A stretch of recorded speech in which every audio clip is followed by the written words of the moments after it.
किसान भाइयों नमस्कार। उत्तर प्रदेश सरकार ने लखनऊ सहित 14 और जिलों को सूखाग्रस्त घोषित कर दिया है।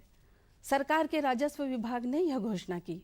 सूखाग्रस्त घोषित किए गए जनपदों में सरकारी देयों की वसूली रोक दी गई है। ज्ञातव्य है कि 50% से कम वर्षा वाले प्रदेश के 44 जनपद पहले ही सूखाग्रस्त घोषित किए जा चुके हैं। अब प्रदेश में सूखाग्रस्त जिलों की संख्या 58 हो गई है। केंद्रीय कृषि मंत्री ने उत्तर प्रदेश में 8 और कृषि विज्ञान केंद्र खोलने की घोषणा की है। उन्होंने बताया कि उत्तर प्रदेश के 75 जनपदों में से केवल 67 जनपदों में ही कृषि विज्ञान केंद्र हैं। अतः शेष 8 जनपदों में भी यथाशीघ्र कृषि विज्ञान केंद्र खोले जाएंगे और इन्हीं के माध्यम से कृषि संबंधी तकनीकी जानकारी प्रयोगशालाओं से खेतों तक पहुंच सकेगी। उन्होंने देश की बढ़ती आबादी के मद्देनज़र कृषि उत्पादकता बढ़ाने पर भी विशेष बल दिया। आपको शायद विश्वास न आए, लेकिन अब शीघ्र ही ऐसे आलू बाजार में उपलब्ध होंगे जिनमें किसी तरह का कोई रोग नहीं होगा। यह आलू आकार में भी एक जैसे होंगे। इस सपने को थापर विश्वविद्यालय के एक शोध ने सफल किया है। विश्वविद्यालय ने क्लोन से संक्रमण रहित आलू पैदा किए हैं। इन क्लोन को टेस्ट ट्यूब के माध्यम से प्रयोगशाला में तैयार किया जा रहा है। विश्वविद्यालय के टाइसेक कोर के प्रमुख ने बताया कि आलू का क्लोन टेस्ट ट्यूब में एक विशेष प्रयोगशाला में तैयार किया जाता है। क्लोन को तैयार करने में करीब 3 से 4 माह का समय लग जाता है। क्लोन की सबसे बड़ी विशेषता यह है कि जब भी नए आलू की पैदावार की जाती है तो सभी आलू संक्रमण रहित पैदा होते हैं। इनमें कोई भी रोग नहीं होता। इस क्लोन से एक जैसे लाखों या करोड़ों आलू एक ही बार में पैदा किए जा सकते हैं। आलू की यह फसल 110 दिनों में तैयार होगी। क्लोन को अक्टूबर से पहले तैयार किया जाना ज़रूरी होता है ताकि इसकी नवंबर में बुवाई की जा सके। इन दिनों विश्वविद्यालय में इसकी खेती की जा रही है। केंद्र सरकार विभिन्न राज्यों में बंजर पड़ी ज़मीनों पर रतनजोत, करंज, साल और पाम की खेती की योजना बना रही है। यह जानकारी सरकार द्वारा एक कार्यक्रम में दी गई। केंद्र सरकार का कहना है कि ऐसा करने से जहां पर्यावरण संरक्षण होगा, वहीं बायोडीजल का उत्पादन करके तेल आयात में कमी लाई जा सकेगी और विदेशी मुद्रा की बचत भी होगी। उत्तर प्रदेश सरकार ने मत्स्य विकास एवं मत्स्य पालन को बढ़ावा देने के लिए शेष 77 राजकीय जलाशयों की नीलामी 30 नवंबर तक पूर्ण करने के निर्देश मत्स्य विभाग के अधिकारियों को दिए हैं। उत्तर प्रदेश सरकार के अनुसार मत्स्य विभाग के अधीन 359 जलाशयों में मछली पालन का कार्य किया जा रहा है।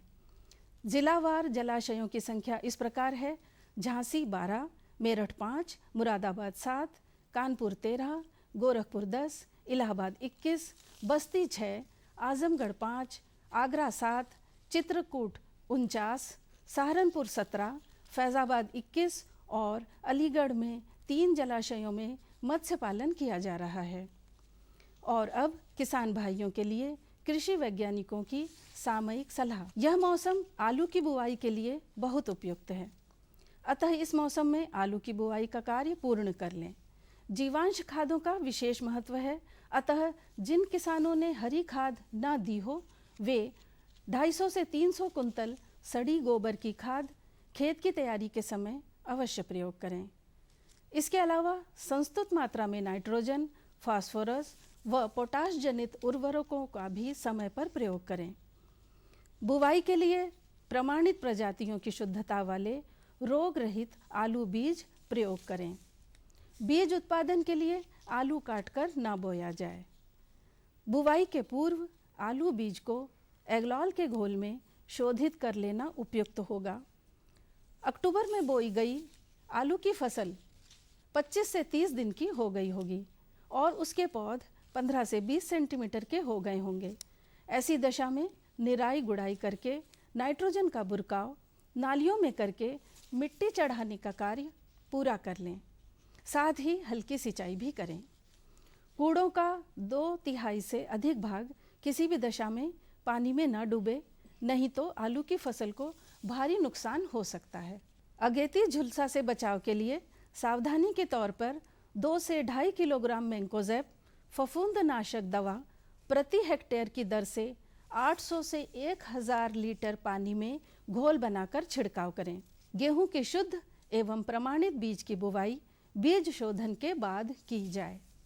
प्रजाति का चयन क्षेत्रीय अनुकूलता एवं समय विशेष के अनुसार किया जाए। तीसरे वर्ष बीज अवश्य बदल दिए जाएं। संतुलित मात्रा में उर्वरकों का प्रयोग मृदा परीक्षण के आधार पर सही समय पर उचित विधि से किया जाए। क्रांतिक अवस्थाओं पर सिंचाई समय से उचित विधि एवं मात्रा में की जाए। कीड़े एवं बीमारी से बचाव हेतु विशेष ध्यान दिया जाए। गेहूंसा का प्रकोप होने पर उसका नियंत्रण समय से किया जाए। अन्य क्रियाएं संस्तुति के आधार पर समय से पूरी कर ली जाएं। बोवाई में जीरो टिलेज एवं रेज्ड बेड विधि का प्रयोग किया जाए। खेत की तैयारी के लिए रोटावेटर, हैरो का प्रयोग किया जाए। जीवांश खादों का प्रयोग किया जाए। यथासंभव आधी खादों की मात्रा जीवांश खादों से की जाए। और आइए अब एक नज़र डालते हैं कृषि उत्पादों के मंडी भाव पर।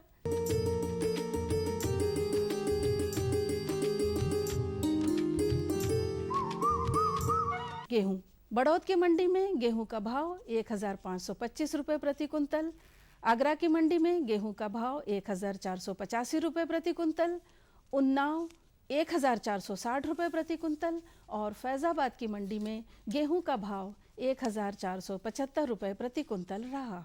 चावल की बात की जाए तो चावल का भाव बड़ौद की मंडी में 2100 रुपये प्रति कुंतल, आगरा की मंडी में चावल का भाव 2040 रुपये प्रति कुंतल, उन्नाव की मंडी में 2030 रुपये प्रति कुंतल और फैज़ाबाद की मंडी में चावल का भाव 2035 रुपये प्रति कुंतल रहा।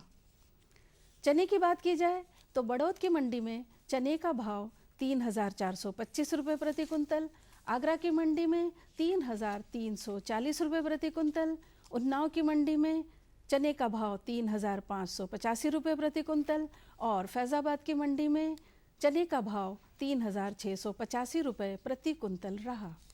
गुड़ की बात की जाए तो बड़ौद की मंडी में गुड़ का भाव 2190 रुपये प्रति कुंतल, आगरा की मंडी में गुड़ का भाव 3100 रुपये प्रति कुंतल, उन्नाव की मंडी में 2950 रुपये प्रति कुंतल और फैज़ाबाद की मंडी में गुड़ का भाव 3460 रुपये प्रति कुंतल रहा। आलू की बात की जाए तो बड़ौद की मंडी में आलू का भाव 1750 रुपये प्रति कुंतल, आगरा की मंडी में आलू का भाव 1990 रुपये प्रति कुंतल, उन्नाव में 2000 रुपये प्रति कुंतल और फैज़ाबाद की मंडी में आलू का भाव 2080 रुपये प्रति कुंतल रहा। यदि प्याज की बात की जाए तो बड़ौद की मंडी में प्याज का भाव 1480 रुपये प्रति कुंतल, आगरा की मंडी में 1600 रुपये प्रति कुंतल, उन्नाव की मंडी में 1650 रुपये प्रति कुंतल और फैज़ाबाद की मंडी में प्याज का भाव 1680 रुपये प्रति कुंतल रहा। टमाटर की बात की जाए तो बड़ौद की मंडी में टमाटर का भाव 960 रुपये प्रति कुंतल, आगरा की मंडी में 630 रुपये प्रति कुंतल, उन्नाव की मंडी में 775 रुपये प्रति कुंतल और फैज़ाबाद की मंडी में टमाटर का भाव 1000 रुपये प्रति कुंतल रहा। हरी मिर्च का भाव बड़ौद की मंडी में 2010 रुपये प्रति कुंतल, आगरा की मंडी में हरी मिर्च का भाव 1310 रुपये प्रति कुंतल, उन्नाव की मंडी में 1225 रुपये प्रति कुंतल और फैज़ाबाद की मंडी में हरी मिर्च का भाव 1860 रुपये प्रति कुंतल रहा। केले की बात की जाए तो केले का भाव बड़ौद की मंडी में 1160 रुपये प्रति कुंतल, आगरा की मंडी में 1880 रुपये प्रति कुंतल, उन्नाव की मंडी में केले का भाव 1850 रुपये प्रति कुंतल और फैज़ाबाद की मंडी में 1840 रुपये प्रति कुंतल रहा। सेब की बात की जाए तो बड़ौद की मंडी में सेब का भाव 4010 रुपये प्रति कुंतल, आगरा की मंडी में सेब का भाव 5810 रुपये प्रति कुंतल, उन्नाव की मंडी में सेब का भाव 5400 रुपये प्रति कुंतल और फैज़ाबाद की मंडी में 4280 रुपये प्रति कुंतल रहा। तो ये थे आज के कृषि समाचार और मंडी भाव। कल हम इसी समय फिर मिलेंगे कृषि जगत के नए नए समाचारों के साथ। तब तक के लिए हमें अनुमति दीजिए। नमस्कार। और बताओ। बस। अरे ये क्या भैया जी, बस इतनी सी रासायनिक खाद? किसानी छोड़ रहे हो क्या? किसानी नहीं, नादानी छोड़ रहे हैं। मिट्टी की जांच कराई है। अब तो लालाजी जितनी जरूरत है उतने ही उर्वरक खेत में डालेंगे। हाँ, किसान भाई आज ही अपने जिले की नजदीकी भूमि परीक्षण प्रयोगशाला में मिट्टी की जांच जरूर करवाएं और मिट्टी में पोषक तत्व, नमी व पौधे के विकास को देखते हुए केवल जरूरत के अनुसार ही पोषक तत्व डालें। और हाँ, मिट्टी में गंधक, जस्ता, बोरोन जैसे सूक्ष्म पोषक तत्वों का पता लगाना भी न भूलें। उर्वरक और जैविक खाद के सही उपयोग से भूमि का उपजाऊपन बनाए रखें, उत्पादकता बढ़ाएं, खर्चा घटाएं और बहुमूल्य विदेशी मुद्रा बचाने में भी सहयोग दें। और हाँ, धीमी गति से नाइट्रोजन उपलब्ध कराने वाले उर्वरकों जैसे नीम लेपित यूरिया को प्राथमिकता दें और यूरिया का पत्तों पर छिड़काव करें। अरे वाह, तू तो सचमुच समझदार हो गया रे। अधिक जानकारी के लिए संपर्क करें जिला कृषि अधिकारी या किसान कॉल सेंटर।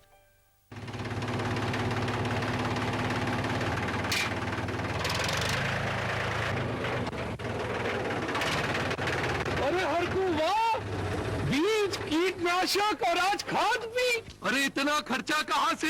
अरे खर्च की चिंता किसे है, मेरे पास है ये किसान क्रेडिट कार्ड। कार्ड?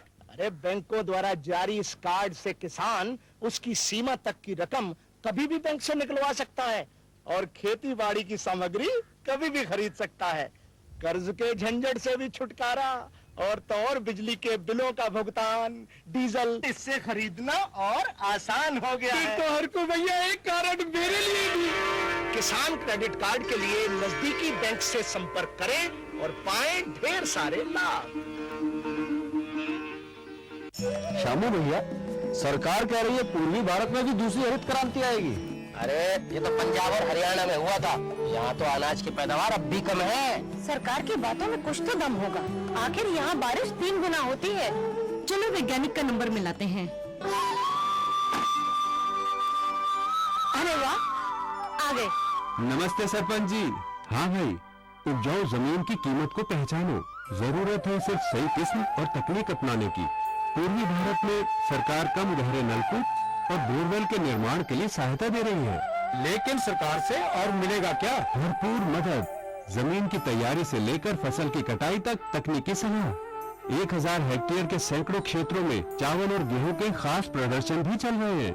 अरे वाह, फिर तो हमारे खेत भी लहला उठेंगे। क्या ये सपना सच होगा? हाँ जरूर, पूर्वी भारत अब हरित क्रांति का अग्रदूत होगा।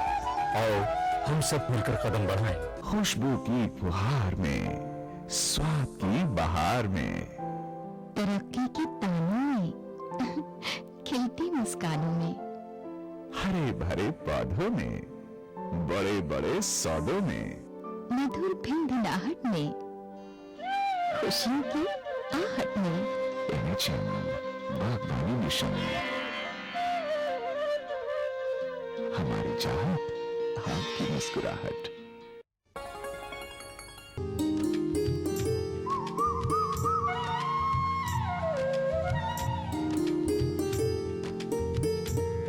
हमारे सभी दर्शक किसान भाइयों को नमस्कार। आप सभी का स्वागत है आपके अपने कार्यक्रम कृषि दर्शन में।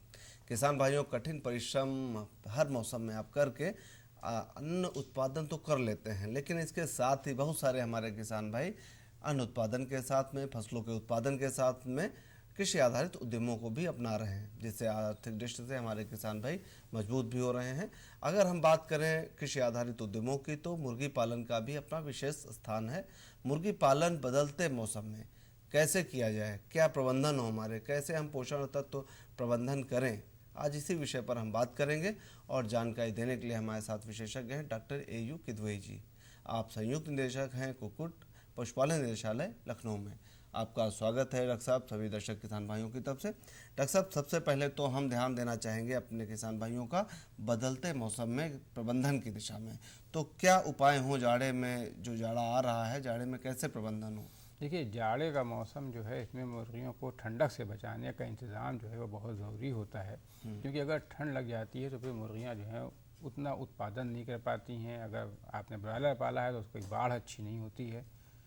और ठंडक से बचाने के कुछ मतलब ख़ास उसूल हैं जिनके ऊपर ध्यान रखना चाहिए। पहली चीज़ ये है कि देखिए, अगर आप चूज़े पाल रहे हैं तो चूज़े जो है, मुर्गी का काम एक दिन के चूज़ों से शुरू किया जाता है। एक दिन का चूज़ा जब आप उसको लेते हैं तो उस वक्त उसके शरीर का तापमान जो है वो 90 डिग्री फ़ारेनहाइट होता है। अच्छा। और इस जाड़े के मौसम में अगर आपके यहाँ पर आया है तो यहाँ उसका तापमान जो है बहुत कम होता है। तो अगर उसको सीधे ला के उस घर में रख दिया गया जहाँ का तापमान बहुत कम है तो बच्चे को शुरू से ही जो है ठंड लग जाएगी। अब इस ठंडक से बचाने के लिए छोटे बच्चों को बच्चे लाने से 24 घंटे पहले जिस मकान में रखा जाता है उस मकान को ब्रूडर हाउस कहते हैं। अच्छा अच्छा। इसके अंदर छोटे बच्चों को पाला जाता है तो वहाँ 24 घंटे पहले से जो है गर्मी का एक इंतज़ाम कर लेना चाहिए, ताकि जब बच्चे आएंगे तो आते ही उनको तापमान में फ़र्क महसूस ना हो जी। इसको हम लोग ब्रूडिंग कहते हैं, जिसके लिए कुछ उपकरणों का भी इस्तेमाल किया जाता है, जिसे ब्रूडर कहते हैं। ब्रूडर एक ऐसी चीज़ होती है जैसे कोई झाबा है या कोई टीन का एक चौकोर सा टुकड़ा है, उसके नीचे जो है आदमी बल्ब लटका दे तो वो एक गर्मी जो है एक निश्चित स्थान के ऊपर पड़ती है तो उस जगह से क्या होता है कि टेम्परेचर थोड़ा सा ज़्यादा हो जाता है, जिसके वजह से वो गर्मी बच्चों को वहाँ की मिलने लगती है। दूसरी चीज़ ये भी होती है कि किसान के पास जो भी मुर्गी पालन है अपने पास एक थर्मामीटर आता है जो कि मकान में लटका के रखा जाता है, क्योंकि तापमान की जानकारी होना बहुत ज़रूरी है। जैसे मैंने कहा कि पहले हफ्ते में 90 डिग्री फ़ारेनहाइट का टेम्परेचर होता है तो एक सप्ताह तक 90 डिग्री फ़ारेनहाइट हो, उसके बाद जो है 85 डिग्री हो, फिर 5 डिग्री कम हो जाए, इस तरीके से उसको 3-4 हफ्ते तक टेम्परेचर को मेंटेन करना होता है। तो अब घर के अंदर गर्मी को बनाए रखने के लिए एक तो ब्रूडर हो गया कि उसके नीचे आपने गर्मी दी, दूसरी चीज़ ये है कि इस मकान को पूरी तरीके से भी गर्म रखना पड़ता है, क्योंकि रात में बहुत ठंडक हो जाती है तो उसके लिए बुखारी इस्तेमाल की जाती है। बुरादे की बुखारी होती है, वो 2-2.5 फीट ऊंची होती है, जिसके अंदर बुरादा भर दिया जाता है, रात में उसको जला दिया जाता है। उसके अंदर से एक पाइप निकलता है जो घर के बाहर जाता है ताकि धुआं घर के बाहर चला जाए, तो उससे जो है टेम्परेचर घर के अंदर का बढ़ जाता है। और हमारे यहाँ फार्मर्स जो हैं वो एक गलती क्या कर देते हैं इस जाड़े के मौसम में कि ठंडी हवा मकान के अंदर ना आने पाए, उसके लिए क्या करते हैं, उसके मकान को पूरी तरीके से प्लास्टिक से ढक देते हैं, पॉलीथीन लगा देते हैं जिससे कि बाहर से ठंडी हवा ना आए। यहाँ पर एक गलती है, बहुत बड़ी गलती ये है कि उसको पूरी तरीके से ढकना नहीं चाहिए, क्योंकि अगर ढक देते हैं तो फिर अंदर की जो गैसेस निकलती हैं वो बाहर नहीं जा पाती हैं, और जितनी अंदर ऑक्सीजन होती है वो जब बच्चे इस्तेमाल कर लेते हैं तो वहाँ ऑक्सीजन की कमी भी हो जाती है। इसलिए पूरी तरीके से उससे न ढकें प्लास्टिक से, और प्लास्टिक को ऊपर घर के ऊपर की तरफ तकरीबन 1.5 फीट जो है, नहीं 1.5 फीट तो 1 फीट तक जो है उसको या तो पूरा खोल के रखें पर्दे को, या बीच बीच में सुराख कर दें, ताकि देखिए गर्म हवा जो है जो बच्चे सांस लेते हैं ऊपर उठती है तो जो गैसेस अंदर निकलती हैं वो भी ऊपर जाती हैं, वो घर से बाहर निकल जाएं। तो वो जब बाहर निकलती रहेंगी तो फ्रेश एयर भी अंदर आती रहेगी। तो इस तरीके से ब्रूडिंग का काम वो इस मौसम में बिल्कुल आवाज़ हमारा हवादार हो, सांस लेने के लिए शुद्ध ऑक्सीजन की जरूरत मिलती रहे। डॉक्टर साहब, इसके साथ ही खान पान की व्यवस्था हम देखना चाहेंगे, क्योंकि ठंडक में हमारा पानी भी जो रखा होता है ठंडा हो जाता है, तो कैसा आहार और पानी की कैसी व्यवस्था? हाँ, ये देखिए बहुत गौर करने की बात ये है कि आमतौर पर आदमी जब बच्चे ले आते हैं उसके यहाँ तो इतना ज़्यादा वो बिजी होता है, मसरूफ़ होता है कि बच्चे आए और जल्दी से पानी पिला दें। वहाँ पर उस दिन को ये ख्याल सबसे पहले जब बच्चों को लाते हैं रखना चाहिए कि जो पानी उनको दिया जाए वो पानी जो है, जैसे हमने कहा कि 24 घंटे पहले ब्रूडर के अंदर बिजली घर चला देनी चाहिए ताकि टेम्परेचर वहाँ का थोड़ा बढ़ जाए। तो जो पानी के बर्तन में जिनमें पानी दिया जाता है तो वहाँ पहले से ला के एक बाल्टी रख देनी चाहिए पानी की, पहले वही पानी रखा जाए जो वहाँ रखा हुआ है 24 घंटे से बाल्टी में, ताकि उसका भी तापमान कमरे के तापमान के बराबर हो जाए। और बच्चा जब वो आएगा गरम गरम तो उसको पानी जो है वो ठंडा नहीं लगेगा। तो पहला पानी तो वैसे ही देना चाहिए, बल्कि जब तक ये बच्चे छोटे हैं कम से कम 1 हफ्ते तक पानी घर में रख लेना चाहिए लाके, तब उस पानी से बच्चों को चूजों की देख रेख की व्यवस्था बहुत ही उचित हो। डॉक्टर साहब, आहार की क्या व्यवस्था और ठंडक को देखते हुए जो हमारी गर्मी शरीर की बनी रहे? देखिए, इस ठंड के मौसम में कुछ भी हो लेकिन आदमी बिल्कुल एकदम नॉर्मल टेम्परेचर जो चाहिए बॉडी को वो नहीं मेंटेन कर पाता है, किसान है। तो इस मौसम के अंदर क्या होता है कि शरीर के अंदर भी गर्मी ज़्यादा प्रोड्यूस होती रहे, उसका गर्म शरीर रहे, इसलिए खुद ब खुद जो है जानवर इसको पक्षी को भूख भी लगती है ज़्यादा।